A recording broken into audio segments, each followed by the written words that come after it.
안녕하세요. 사랑하는 성도님, 영혼의 샘물 은혜의 자리오심을 축복합니다. 구원의 주님이 우리와 함께 하십니다. 우리와 함께 하시는 주님을 찬양합니다. 기도합시다. 은혜의 주님, 고난주간을 맞이하였습니다. 주님 가신 그 십자가의 길을 묵상하며 마지막 그 주님의 사랑의 깊은 희생과 그 고통과 그 은혜를 저희들이 묵상합니다. 이 한 주간 저희들이 지나면서 주님의 십자가의 그 깊은 은혜를 깊이 느끼며 감사하며 십자가의 그 사랑 앞에 우리 자신을 온전히 내려놓을 수 있도록 인도하여 주시옵소서. 오늘도 말씀을 읽고 또 묵상을 나눌 때 성령께서 저희 마음을 만져주시고 십자가의 그 크신 은혜와 사랑으로 세워주시옵소서. 예수님 이름으로 기도합니다. 아멘. 오늘 말씀은 요한복음 18장 12절에서 27절입니다. 이에 군대와 천부장과 유대인의 아랫사람들이 예수를 잡아 결박하여 먼저 안나스에게로 끌고 가니 안나스는 그 해의 대제사장인 가야바의 장인이라. 가야바는 유대인들에게 한 사람의 백성을 위하여 죽는 것이 유익하다고 권고하던 자로라. 시몬 베드로와 또 다른 제자 한 사람이 예수를 따르니 이 제자는 대제사장과 아는 사람이라. 예수와 함께 제사장의 집들에 들어가고 베드로는 문 밖에 서 있는지라. 대제사장을 아는 그 다른 제자가 나가서 문 지키는 여자에게 말하여 베드로를 데리고 들어오니 문 지키는 여종이 베드로에게 말하되 너도 이 사람의 제자 중 하나가 아니냐 하니 그가 말하되 나는 아니라 하고 그때가 추운 고로 종과 아랫사람들이 불을 피우고 서서 쬐니 베드로도 함께 서서 쬐더라. 대제사장이 예수에게 그의 제자들과 그의 교훈에 대하여 물으니 예수께서 대답하시되 내가 드러내놓고 세상에 말하였노라.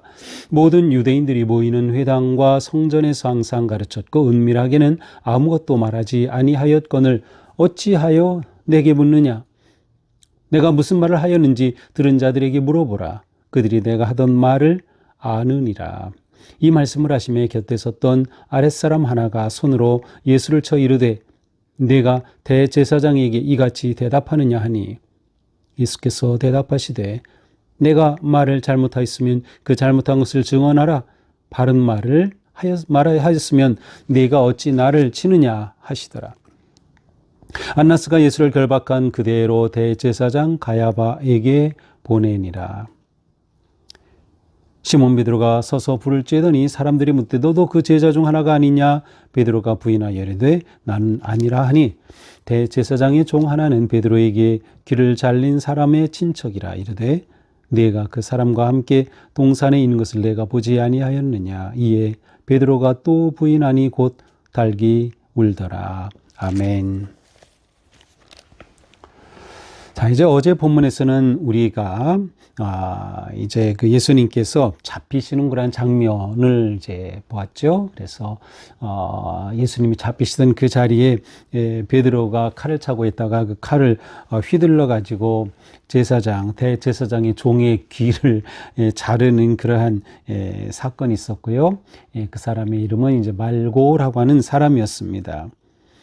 하지만 예수께서는 이제 베드로에게 칼집에 꽂아라 이렇게 말씀하시며 아버지께서 주신 잔을 내가 마시지 아니하겠느냐 하시면서 예수님께서는 아버지께서 뜻하신 이 구원의 길을 위해 당당하게 나아가심을 보여주십니다. 자, 이렇게 예수님은 체포되셨죠. 이제 오늘 본문은 체포된 후에 예수님이 이제 어떻게 되는가 하는 것을 보여줘요. 12절 군대와 천부장과 유대인의 아랫사람들이 예수를 잡아 결박하여 예수를 잡아서 군인들이 천부장, 유대인들, 이 종교 지도자들이죠. 그들이 로마 군인들을 끌어들였고 예수님을 정치적으로 아주 위험한 인물로 지목하면서 예수님을 대적해왔던 자들이죠. 바로 이렇게 이제 그들이 예수님을 결박하게 되었어요. 이 당시에 유월절을 지키는 그러한 절기였기 때문에 많은 사람들이 몰려들고, 그래서 이제 로마 정부는 굉장히 신경이 곤두서 있는 거죠. 이 치안 문제도 하고, 이렇게 유월절 민족절기에 이제 봉기라도 일어난다든지 하면 이것은 이 로마 제국에서는 아주 싫어하는 것이었기 때문에 신경을 쓰고 있는 그러한 상황에 예수님을 이렇게 결박한 겁니다. 자, 결박하여 어디로 끌고 갑니까? 13절, 먼저 안나스에게로 끌고 가니. 자, 안나스라고 하는 그 사람의 집으로 끌고 갑니다. 안나스는 누구인가 하면 그 해의 대제사장인 가야바의 장인이라. 자, 가야바의 장인 안나스의 집으로 끌고 갑니다. 사실 안나스도 이전에 대제사장이었어요. 그래서 안나스가 대제사장이었던 때는 이제 6년부터 15년에 대제사장이었고요. 그러니까 지금은 이제 원로 대제사장인 셈이죠. 그리고 현재 시무대 제사장은 가야바인 거예요. 이 가야바는 이제 18년부터 36년까지 바로 예수님이 활동하시던 그때, 돌아가시는 그때 대제사장이 바로 이 가야바였습니다. 이렇게 이제 안나스에게로 끌고 갑니다. 자, 그러면서 14절에 이제 가야바가 예전에 한 말을 여기서 다시 인용합니다. 가야바는 유대인들에게 한 사람이 백성을 위하여 죽는 것이 유익하다고 권고하던 자더라. 이것은 이제 요한복음 11장에 나온 사건인데요. 여기에서 이 가야바가 이 한 사람이 백성을 위해 죽는 게 유익하다. 이 예수님의 죽으심이, 예수님만 죽으면 돼라고 말했던 사람이 바로 이 가야바입니다. 사실 예수님만 죽으면 돼라고 했는데 역설적이게도 예수님의 죽음만이 인류를 죄에서 구원하시는 그러한 구원의 길이 되는 거죠. 생명의 십자가. 어쨌든 이러한 말을 했던 가야바였습니다.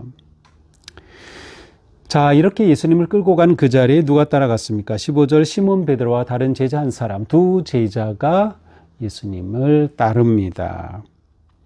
그런데 이 중에 베드로와 다른 한 사람인데, 이 다른 한 사람은 누구였는가 하면 대제사장과 아는 사람이었어요. 그러니까 안나스 아니면 가야바의 와 관련이 있는 거죠. 아마도 친척 관계였을 거로 추측이 되는데, 이렇게 대제사장의 집에 뜰에 들어가니까 이 사람은 서로 아는 친척의 안면이 있으니까 이 집에 그냥 쉽게 들어갈 수 있었어요. 그런데 베드로는 못 들어가죠. 그래서 16절에 보니까 문 밖에 서서 베드로는 이렇게 쭈뼛쭈뼛 이렇게 하고 있는데, 바로 이 다른 제자가 베드로를 이제 데리고 들어갑니다. 왜냐하면 그 집안이니까 이제 아는 사람이 데리고 들어가니까 베드로는 무사히 통과하게 되는 것이죠. 자, 이 다른 제자 한 사람 누구였을까? 아마 요한으로 추측을 합니다. 그리고 아마도 이 요한의 어머니가 제사장 가문에 있었을 것으로 이렇게 봅니다. 따라서 이 요한은 대제사장과 어떠한 관계였든 친척 관계였고, 아니면 잘 아는 그러한 사이였을 것 같아요. 그래서 이렇게 추측하는 사람도 있어요. 만약에 세베대의 아들 요한이라고 본다면 이 세베대가 갈릴리에서 이제 배를 가지고 어업을 하는 그런 선주였기 때문에 예루살렘에 생선을 공급하는 그러한 사람으로서 아마 관련이 있어서 서로 얼굴을 알게 되지도 않았을까, 뭐 이러한 추측을 하는 사람들도 있어요. 자, 어쨌든 이렇게 다른 한 제자와 아는 사이였기에 베드로가 같이 이제 그 집으로 들어갈 수 있게 된 거죠. 자, 이렇게 베드로가 그 집으로 들어가는 내 문을 지켜있던 여종이 말합니다. 베드로를 보고, 너도 이 사람의 제자 중 하나가 아니냐? 당신도 이 사람은 누구예요? 예수님 말이죠. 이렇게 지금 체포되어 온 예수님의 제자 중 한 사람 아닙니까? 라고 아는 듯이 그렇게 하는 거예요. 그러자 베드로가 말합니다.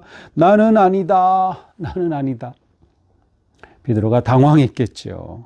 나는 아니다. 이것이 베드로가 예수님을 모른다고 부인한 첫 번째 부인입니다. 나는 아니야. 에이미. 나는 아니야. 재미있는 것은 어제 본문 5절에서 예수께서 말하되 나는 그다 이렇게 말했어요. 에이미. 그런데 베드로는 나는 아니야. 에이미라고 대답한 거죠. 자, 이 첫 번째 부인 후에 아니라고 하니까 그냥 이제 지나가는 것 같았어요. 그리고 그때는 추운 거로 6월절이면 우리로 치면은 이제 우리 그 뭐죠? 부활절과도 이제 비슷한 때예요. 그래서 아침 저녁은 쌀쌀한 거죠. 그래서 이때 쌀쌀하고 추우니까 종과 아랫사람들이 불을 피우고 있었습니다. 그래서 베드로도 이제 모른 체하고 그래서 이제 같이 불을 쬐고 있는 것이죠. 자, 이렇게 끌려오신 예수님 어떤 일을 당합니까? 19절 대제사장이 예수에게 그의 제자들의 교훈에 대해 묻습니다. 신문하는 거죠. 그러자 예수님은 말씀하셔요. 20절 내가 이미 드러내놓고 다 말하잖아. 내가 몰래 숨어서 한 일이 있느냐? 다 드러내놓고 했다. 회당에서 성전에서 항상 내가 가르치고 은밀하게 숨어서 한 거 하나도 없는데 뭘 내게 물어보느냐? 어찌하여 내게 묻느냐? 내가 무슨 말을 하였는지 들은 자들에게 물어봐라. 예수님 모습 어때요? 전혀 동요하지 않으셔요. 체포되어 왔는데 주눅들지 않으셨어요. 당당하신 모습이에요. 그리고 무슨 말을 하였는지 들은 자들에게 물어봐라. 자, 이 표현이 약간 좀 재미있는 게 왜냐하면 예수님께서 제자들에게 물어봐라 이렇게 하셨으면 좋았을 것 같아요. 그런데 들은 자들에게 물어봐라. 만약 제자들에게라고 하면 즉각적으로 제자들을 아마 누구냐라고 이렇게 색출해낼 수 있었겠죠. 저는 예수님께서 이렇게 이런 상황에서도 제자들을 보호하신 게 아닐까 하는 생각을 또 해봅니다.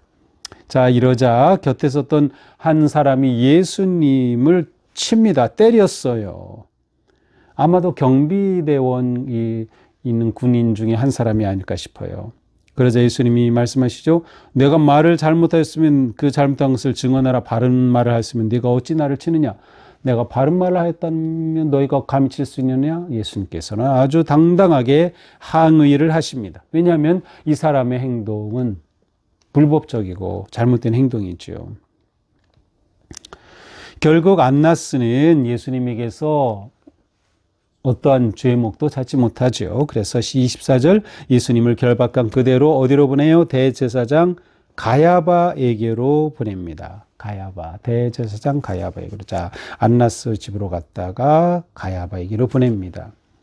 자, 이때 여기에 한 사건이 일어났죠. 베드로가 계속 불을 쬐고 있는데 다 사람들이 또 묻습니다. 그 제자 중 하나가 아니야? 또 누군가 그렇게 말하는 거죠. 그러니까 베드로가 부인해서 또 말해요. 나는 아니라 오케이미 나 아니야 라고 말한 거예요. 그런데 마침 거기에 누가 있었는가 하면 베드로가 대제사장의 종이 귀를 잘랐죠. 오른쪽 귀를 잘랐어요. 그가 말고라 그랬죠. 그런데 바로 그 말고의 친척이 있었어요. 그리고 이 친척이 말고와 함께 그 현장에 있었던 겁니다. 26절에 보니까 베드로에게 귀를 잘린 사람의 친척이라 그 종 가운데 하나가 친척이 있었어요. 그래서 또 말하는 거죠. 내가 그 사람과 함께 동산에 있는 거 내가 봤다. 예수님과 함께 너 동산에 있는 거 내가 봤지. 베드로가 이거 정말 큰일 났어요. 그때 17절 베드로가 또 부인합니다. 또 부인하니. 그때 어떤 일이 일어납니까? 곧 닭이 울더라. 곧 닭이 울더라. 자, 예수님께서는 13장에서 이미 베드로가 3번 부인할 것을 예고하셨어요. 예고가 아니라 사실은 경고였죠. 그런데 정말 예고하신 그대로 이루어지고 만 겁니다. 오늘 본문이 이제 여기까지예요. 자, 오늘 본문을 보면 예수님께서 체포되어 안나스의 집으로 끌려가시고 거기서 신문을 당하시는 그 과정 가운데 일어나는 일들을 보여줍니다. 일단 우리는 여기에서 이 당시에 이 종교 지도자들, 대제사장들, 또 그 지도자들은 완전히 예수 그리스도를 부인하는 자들이죠. 그리스도의 메시아 되심을 부인하는 자들이에요. 이들은 영적 분별력이 전혀 없는 사람들이었어요. 그리고 오히려 이들은 자기의 이익권, 이득에 따라 사는 사람들이었기 때문에 예수님이 메시아라고 하는 것이 그들에게는 너무나도 껄끄러웠죠. 반면에 베드로는 어떻습니까? 베드로는 입술로는 신을 했었어요. 그런데 오늘 이 사건의 현장에서 베드로가 무너지고 만 겁니다. 시험에 무너진 거죠. 믿음의 진실성은 고난이 테스트를 하는 거예요. 그런데 베드로는 이 고난 앞에서 어떻게 보면 위협이죠. 이 앞에서 그만 무너진 거죠. 시험에 무너지고 말았어요. 어떻게, 왜 무너졌을까요? 대비를 하지 못한 거죠. 예수님 이미 예고하셨어요. 내가 3번 나를 모른다고 부인하리라. 이미 예고하셨지만 베드로는 대비하지 못한 겁니다. 어떻게 대비를 못했어요? 기도하지 않은 거죠. 기도하지 않은 거예요. 그때 베드로는 나는 부인하지 않습니다. 장담했죠.